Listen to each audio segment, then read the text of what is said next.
Hey, what is up? Welcome back, Design Squad. And in this video, I want to share massive gratitude to everyone, each of you, who have viewed, who have subscribed, who have commented on random videos, who have been following all this development of, me taking information which I thought it would be useful for my design team and then sharing it across publicly on YouTube. And, even if it's a niche content and I don't strive to make it about entertainment, it's all about education and usefulness for me. I see a lot of feedback and really good feedback.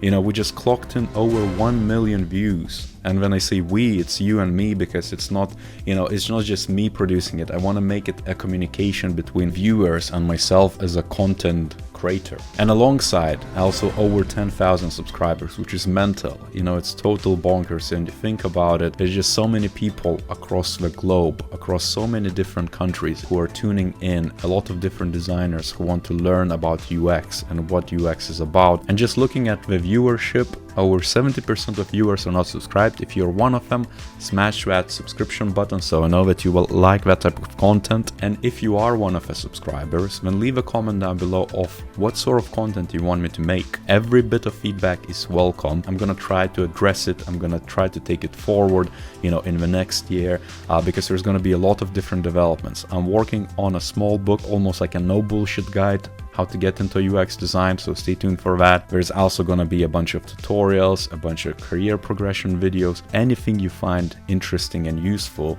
And so you are really the receiver of that, so let me know if that's exciting for you. And now to jump into questions and answers, there's going to be a bit of a jump in time, so be prepared for that. I'm going to be looking a bit different, the environment might look a bit different, and that's all to do with the technical issues, because to be entirely honest, when you make those videos on YouTube, there are just so many things which could go wrong. And sometimes I would record a video and there would be no sound, and then it's a nightmare. But it's definitely worth it, especially with a community like yourselves. And so without further ado, let's jump into those questions.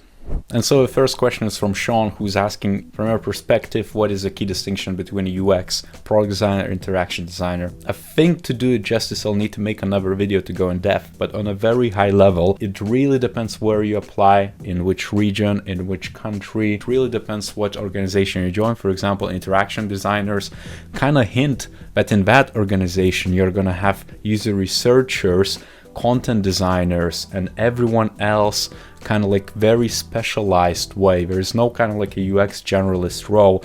Meanwhile, UX designer is a more generalist term to describe that you're going to do user research and everything in between, end to end, and be responsible for content.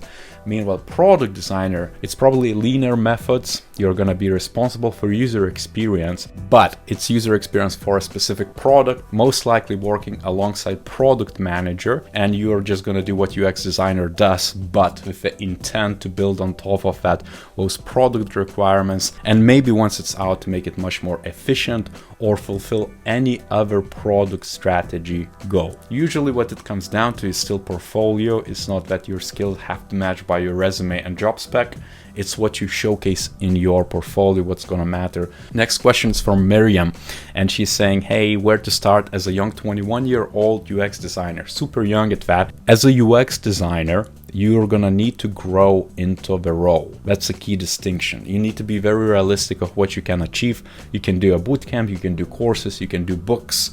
You can start applying UX in your personal projects, and you should. You can get a degree, you can do a lot of different options. What it's gonna come down to is finding the right opportunity, meaning that there has to be an opening with your limited skills in UX, which could be apprenticeships, internships, paid, unpaid opportunities, depends on the region you're at, but you're gonna need to learn as you go. And it could be that you might need to join an environment where design maturity is quite low to learn, bring user centricity over the years of development. Chances are you're not gonna graduate into UX design immediately. It's just impossible. I think you should just hammer it on, learn as much as you can, work super hard, keep at it. The more time you invest in it, the less time it's going to require you to become a UX designer. And then another question is from Aun, and he's saying, can you make a video on the steps you take as a UI freelancer with clients, including what you hand over to them and what full responsibilities are as a UI freelancer? To be entirely honest, I shouldn't really, because I haven't been freelancing for like a while, you know, it's almost a decade that I haven't freelanced.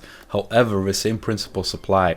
You should start with that. You know, all those different bits about handovers, responsibilities should start before a project. Always make a contract, put in writing exactly what you're going to deliver, to what terms, to how many iterations, what methods you're going to deliver it to. Let's say if you're using Sketch and you want to use Zeppelin to hand over the assets to developers, state that in a contract, and that's the best way. And again, it's gonna be you as well as your client working together to finalize those details, but you should propose what you want to do, because ultimately you are a freelancer, should be taking control of that stuff. Another question is from Chiara, and it's less UX, more about the workflow, ways of working, you know, artifacts around to do the work. And she's asking, hey, I was wondering if you had a link detailing your current work setup. And so overall, what I like to do is really to invest in the things where I spend the most time. Lots of people would invest in their living rooms, in their lounge areas, but the office to me takes like that #1 area, because that's where I want to force myself to be longer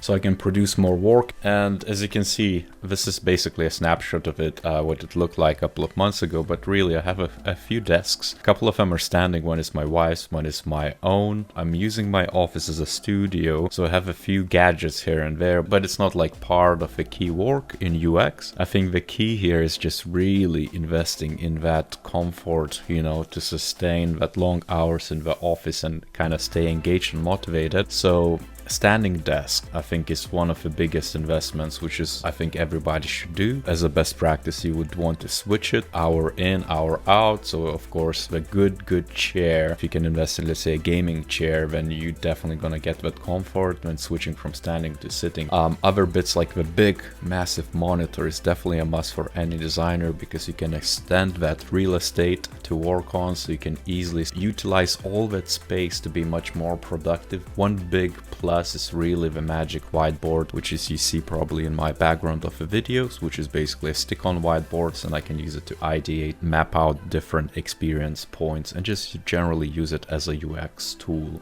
So it's also highly recommended. And on a less serious note, this is how my desk downstairs looks like. Sometimes in a very early morning, I answer emails or jump on first calls and do some walking work.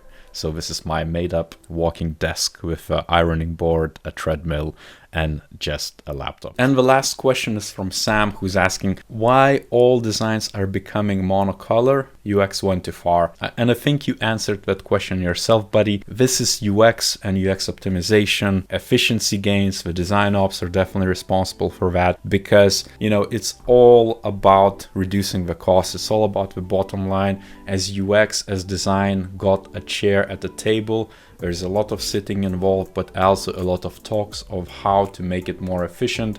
A lot of design leaders, myself included, we're trying to get more projects. We're trying to make our teams happier. We're trying to reduce the friction, and design systems are one of the tools which allowed us to do so. So you can see the knock-on effect already. The designs became a little bit uniform, a little bit more predictable, a little bit more usable for the end user, a little bit more easier to design, to implement, so everyone benefited from that. However, you cannot expect to have your cake and eat it too, and so what suffered is that creative flair, you know, that unusable raw punk rock of the design, which made everything much more creative, much more kind of like stand out, much more art-like. Everything right now, what we do is very to do with efficiency, with delivering good outcomes, good user experience, but in very predictable and very safe way. So yeah, UX is definitely responsible for that. And on that note, and for another 1 million views in a year's time, thanks so much everyone. I'll see you next time.